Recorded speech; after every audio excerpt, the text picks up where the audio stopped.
서울 이코노미 시간입니다. 매주 월요일은 한 주간의 서울시 부동산 정책 그리고 부동산 시장의 주요 이슈를 알아봅니다. 함영진 부동산 114 리서치 센터장님 오셨습니다. 어서 오세요. 안녕하세요. 네, 오늘은 이제 그린벨트 해제 부동산 영향 짚어주신다고 하는데요. 그 전에 먼저 서울시의 도시계획위원회 지난 6일 날 6차 회의가 있었습니다. 이번에 상정된 안건은 몇 건이나 됩니까? 총 9건이었습니다. 이 중에 8건이 원안 가결되거나 수정 가결됐고요. 자문이 한 건 있었습니다. 예, 평상시보다 이번에 처리된 안건이 좀 많네요. 그렇습니다. 예. 주요 안건들을 좀 살펴볼게요. 서울시가 남부도로사업소를 기존의 영등포구 대림동에서 금천구 시흥 3동으로 옮기는 안이 원안 가결됐군요. 예, 좀 멀리 옮기게 됐죠. 네. 바로 강남순환고속도로 건설 공사 때문에 인근 주민들의 이주대책 민원을 해결하기 위해서 남부도로 사업소 이전이 전격 결정된 것입니다. 영등포구 대림동에서 금천구 시흥 3동으로 이전하게 되는데요. 신설되는 공공청사에는 도로사업소 업무 기능도 포함되지만 주변에 주민들을 위한 생활 편익 시설도 들어설 예정입니다. 예를 들어 이제 북카페라든지 독서실 같은 지역 문화 활성화 이바지할 수 있는 시설들도 만들어질 예정에 있고요. 또 소공원이 결정되는데 대부분 공원에 이제 체육 시설들이 들어서게 되죠. 그래서 이런 것들이 인접 주민들의 휴식 공간을 하면서 지역의 문화를 업그레이드할 것으로 기대되고 있습니다. 공공시설이 가면 대부분 주변 분들이 부담스러워 하시잖아요. 약간 뭐 네네. 혐오 시설은 아니더라도 그렇습니다. 오면은 교통도 복잡하고 그런데 이렇게 주민들을 위한 시설들을 함께 넣으면 훨씬 친화적이 되겠네요. 아무래도 nimby 현상을 좀 막을 수 맞아요. 있겠죠. 예.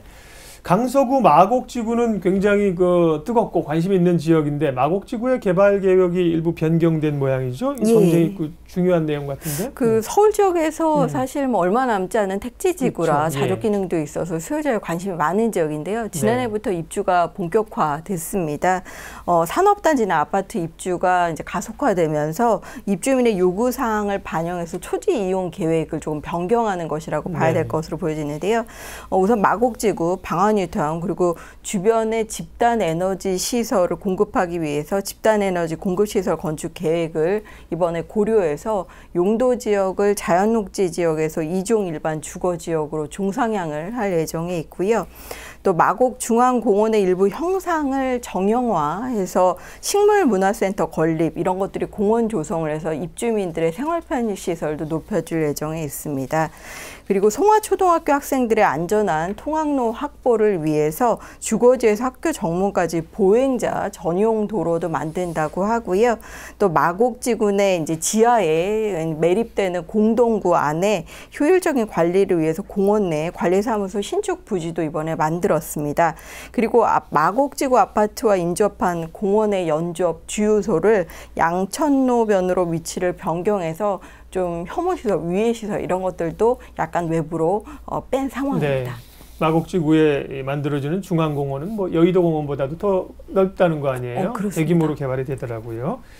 예, 뒤에 또 할 얘기가 많아서 조금 속도를 내겠습니다. 재개발, 재건축 구역들 정비계획 변경 안건도 몇 건 있네요? 네, 이번에 구로구 오류동의 156-15번지 일대 현대연립 주택 재건축 정비계획도 전격 통과가 됐습니다. 구로구 오류동의 현대연립을 재건축하는 것인데요. 종전에는 14개 동 240세대 규모였지만 이번에 도계위의 수정 가결을 통해서 총 376세대 10개 동 그리고 평균 층수가 12층 규모로 아파트를 다시 지을 예정에 있습니다. 반면에 영등포구 신길동 276-1번지 신길 15 재개발 정비 예정 구역이라든지 또는 마포구 염리동의 105번지 일대의 염리 5구역 주택 재개발 구역 같은 경우 그리고 마포구 대흥동 338번지 일대의 대흥 15 주택 재건축 정비 예정 구역 같은 경우는 지구 지정이라든지 정비 예정 구역에서 전격 해지가 돼서 이 지역의 건축이 자유로워질 예정에 있고요. 이런 부분들은 지역 입주민들이 건축 민원이라든지 이런 부분들도 다소 해소할 것으로 기대되고 있습니다. 네. 서초동에 있는 한국예술종합학교 세부시설 조성계획 수립안도 결정이 됐습니다. 이게 한예종 줄여서 부르잖아요. 서초구 예술의 전당 아마 옆쪽에 있을 텐데 이게 이제 이러면은 안에 그 건물을 좀 새로 신축할 수 있게 되는 모양이죠? 예, 그렇습니다. 네. 이제 그 서초동의 1753번지 일대에 위치해 있습니다. 네. 일명 뭐 한희종이라고 하죠. 학생들이 연구할 수 있는 또는 수업받을 수 있는 건물을 증축하는 것들이 어려워졌기 때문에 이번에 도시계획시설, 세부시설, 조성계획 수립안을 전격 통과하면서 신축 건물이나 연구동 신축을 가능하도록 할 예정에 있는데요. 일단 대학 캠퍼스를 건축 가능한 일반 관리구역하고 그리고 또 경관하고 녹지를 보존하기 위한 녹지 보존구역으로 나눠서 일반 관리구역에 대한 용적률을 대폭 완화를 해줬습니다. 그래서 한희종 본관은 용적률이 기존에 50%밖에 되지 않았는데 이런 것들을 100%까지 높여줄 예정에 있고요. 교육 연구시설 부족으로 어려움을 겪던 학생들의 입장에서는 교육 환경 개선에도 다소 도움이 될 것으로 기대되고 있습니다. 네, 제6차 서울시 도시계획위원회 주요 안건부터 살펴봤고요. 이번에는 이제 부동산 이슈 살펴봅니다. 최근 정부가 이제 그린벨트 규제를 완화하기로 했습니다. 전반적인 정부의 규제 완화 차원인 것 같기도 한데요. 네. 일부에서는 이제 개발에 대한 기대감과 함께 난개발 부동산 투기 우려도 제기가 되고 있죠. 그렇습니다. 주요 내용과 의미부터 좀 짚어주세요.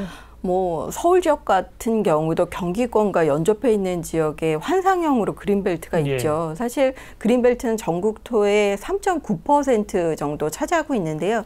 70년대 조성된 이후로 45년간 제대로 된 규제 완화가 본격화되지 않았기 때문에 지역 주민들의 민원이 많았던 지역 중에 하나입니다. 이런 것들을 시대 의견을 반영해서 정부가 합리적으로 규제를 푼다는 데 의미가 클 것으로 보여지고요. 과거에는 뭐 임대주택 보급이라든지 정부의 국책 사업 때문에 임대주택 외에 뭐 그 주택을 공급하기 위해서 그린벨트의 총량을 푸는데 그쳤다면 뭐 이번에는 녹지로서 보존 가치가 낮은 지역 같은 경우는 30만 제곱미터 이하의 그린벨트에 대해서 국토부의 중앙도시계획위원회 심의가 아니라 지자체 장의 판단에 따라서 직접 그린벨트를 해제할 수 있도록 권한을 이양했다는 것들의 지자체의 자율성을 높여준다는 것들이 특장점이라고 할 수 있을 것 같은데요. 그린벨트 해제가 되지 않더라도 그린벨트 내에 농어촌 체험마을이라든지 휴양시설을 추가로 짓게 되면 숙박시설, 음식점 이런 부대시설 설치도 자유로워질 예정에 있고요. 이런 것들이 입지규제 완화라든지 주민의 소득 증대로 이어지게 되면서 사실상 과거에 있었던 주민들의 민원도 다소 낮아질 것으로 기대되고 있는데요. 뭐 일각에서는 수도권의 규제 완화라고도 얘기를 하고 있지만 경우에 따라서 이번에 공장 증축이라든지 물류창고도 지을 수 있도록 하기 때문에 과거에 비해서 규제가 많이 완화됐다고 봐야 될 것 같습니다. 네. 다음으로 궁금한 게 이제 규제가 완화되는 지역들이 어디냐, 어디가 가장 수혜 지역이냐 하는 것이에요. 네. 예. 총량은 결정돼 있습니다. 이제 2020년까지 차차 풀 예정에 있는데요. 여의도 면적의 전국에서 한 83배 정도 되는 땅은 약 한 233제곱킬로미터의 그린벨트를 앞으로 차차 풀 예정에 있습니다. 서울 지역에서 대표적으로 개발 압력이 높은 지역이 아무래도 강남권과 면에 있는 지역이죠. 대표적인 지역이 서초 우면이나 내곡동, 강남 세곡동, 유련동 뭐 이런 지역이라고 할 수 있는데요. 그린벨트 안에 취락을 정비하기 위해 만들어졌던 집단 취락 지역 인근에 1만 제곱미터 미만의 자투리 땅 같은 경우도 규제가 완화돼서 토지의 활용도가 한층 높아질 것으로 기대되고 있고요. 그 밖에 수도권에서는 이제 행정 면적의 80% 이상이 그린벨트인 지역들이 있습니다. 대표적으로 경기도 하남시, 과천시, 광명시, 그리고 우왕시, 군포시 이런 지역에서 뭐 산업단지라든지 미니 택지개발지구, 물류창고 이런 개발들도 촉진될 것으로 판단이 되고요.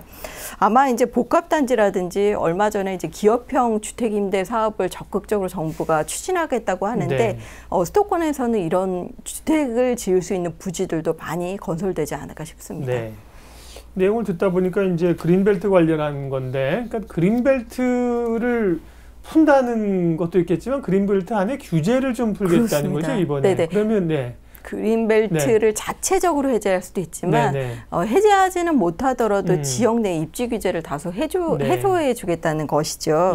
대표적으로 이제 수도권의 요즘 주말 농장이라든지 주 5일제 이후에 가족과 함께 좀 자연과 볕할 수 있는 휴양 시설에 대한 관심이 많아지지 않았습니까?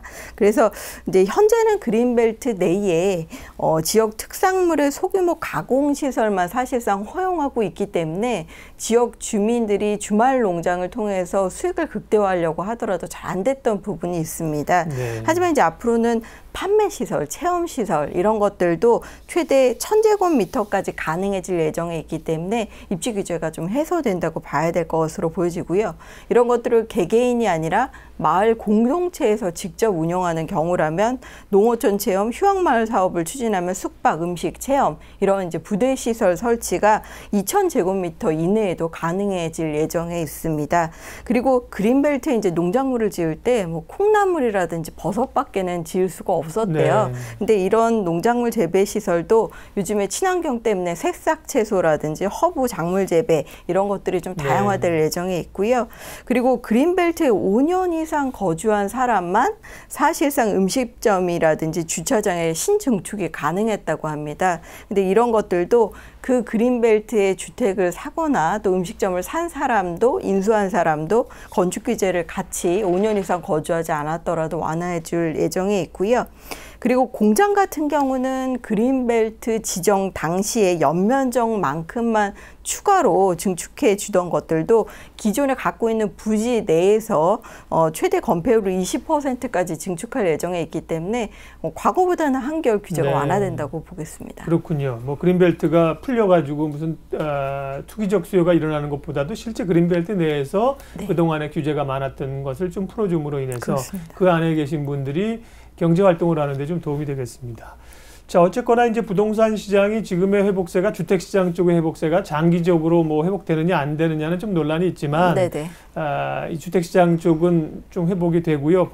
이 분양시장 쪽에 봄바람도 불고 있는데 이번에 이제 그린벨트 규제 완화가 이제 특별히 이제 뭐 토지 시장이나 이런 쪽에 미치는 영향은 어떨 것 같아요? 그렇습니다. 아무래도 이제 그린벨트가 직접적으로 풀리게 되면 뭐 용도라든지 이런 것들이 크게 상향되기 때문에 이런 지역은 좀 토지 가격이 상승할 수 있는 여지도 있고 또 취락지구 인근의 주택 가격도 다소 오를 것으로 판단이 되는데요. 아무래도 이제 가용 토지가 넓어지는 것이기 때문에 그렇습니다. 하지만 이제 주택시장보다는 다소 토지시장의 영향력이 크다고 봐야 될 것으로 보여지는데요. 다만 이제 강남이나 서초, 과천과 같이 기존의 고급 유효수요 부촌과 연접해 있는 지역, 최근에는 서울 남부의 그린벨트를 일정 부분 해제해서 보금자리 주택지를 많이 공급을 했었죠. 이런 지역 주변의 집단 취락지구 주택 가격의 가격이 다소 오를 수 있는 여지는 있다고 보여지는데요. 현재 취락을 구성하는 주택이 수가 10채 이상일 때 취락지구가 지정이 되게 됩니다. 장기적으로 이 주변의 입지 규제가 풀리게 되면 집값과 토지 가격이 동시에 상승할 수 있다고 보여지고요. 그리고 한 가지 이번에 특이한 점이 집단 취락 지구가 그린벨트에서 이제 해제되게 되면서 그린벨트에서 포함되지 못했던 예를 들어 한 300평이라든지 3000평 안팎의 그 자투리 땅 같은 경우도 이번에 그린벨트를 전격적으로 해제할 예정에 있기 때문에 아무래도 그린벨트가 해제되게 되면 주택 가격이나 주택의 활용도는 훨씬 높아질 것으로 보여집니다. 반면에 이제 그린벨트 해제나 규제 완화가 나올 때마다 난개발과 함께 이제 부동산 투기 우려가 있는 거죠. 이런 부분은 어떻게 좀 차단을 해야 될까요? 그 주민의 불편이 사실 뭐 40년 이상 이어졌었고 또 시대의 변화에 맞게 지역 주민의 편익 시설을 갖춰주고 규제를 완화한다는 것에는 의미가 있을 수는 있겠지만 이제 특히 관리 주체가 9만 평 이상일 경우에는 그린벨트를 해제할 수 있는 권한이 정부에서 지자체로 바꾸는 것이기 때문에 주민의 불편이나 주민의 요구 이런 사항들이 지자체 민원으로 가게 되면 그린벨트 그린벨트가 해제되는 것들이 좀 빨라질 수 있다. 그래서 이런 것들이 지역의 난개발이라든지 또 그린벨트의 토지 가격 상승으로 이어질 수 있다는 우려가 시장에 많이 나오고 있습니다. 일단 저는 이제 그린벨트의 순기능도 있거든요. 예를 들어 도시와 도시가 붙는 연담화를 막는다든지 또 녹지가 도시의 허파 역할을 할 수 있고 또 사실 그린벨트가 미개발지이기 때문에 미래 세대에게 주는 유보지 성격도 굉장히 강합니다. 그래서 정부가 그 공익성이나 국가적 중요 시설을 요하는 지역에 대해서는 지자체에 맡길 것이 아니라 같이 장기적인 로드맵을 갖고 보호하는 것들도 병행하는 것이 필요하다고 보여지겠고요. 그리고 이제 그린벨트 훼손지에 대한 복구 계획도 철저하게 세울 필요가 있을 것 같습니다. 장기적으로 지자체와 정부의 로드맵이 공유될 필요는 있어 보입니다. 네. 이번 규제 완화는 그러면 언제부터 시행이 되는 겁니까? 예, 법이 따로 있습니다. 네. 그린벨트 관리하는 법인데요. 개발 제한 구역의 지정 및 관리에 관한 특별 조치법 시행령하고 해제 지침을 이번에 바꿔야 됩니다. 이르면 이제 9월 정도에 시행할 예정에 있는데요. 현재 여와 야의 의견이 다르지 않은 상황이고 향후에 민간의 의견에 수렴을 거쳐서 빠르면 하반기 정도에 시행될 것으로 기대되고 있습니다. 네, 오늘 서울 이코노미 한 주간의 서울시 부동산 정책과 특별히 최근에 정부의 이 그린벨트 규제 완화 관련된 이야기했습니다. 함영진 부동산 114 리서치 센터장님 함께했죠. 고맙습니다. 고맙습니다.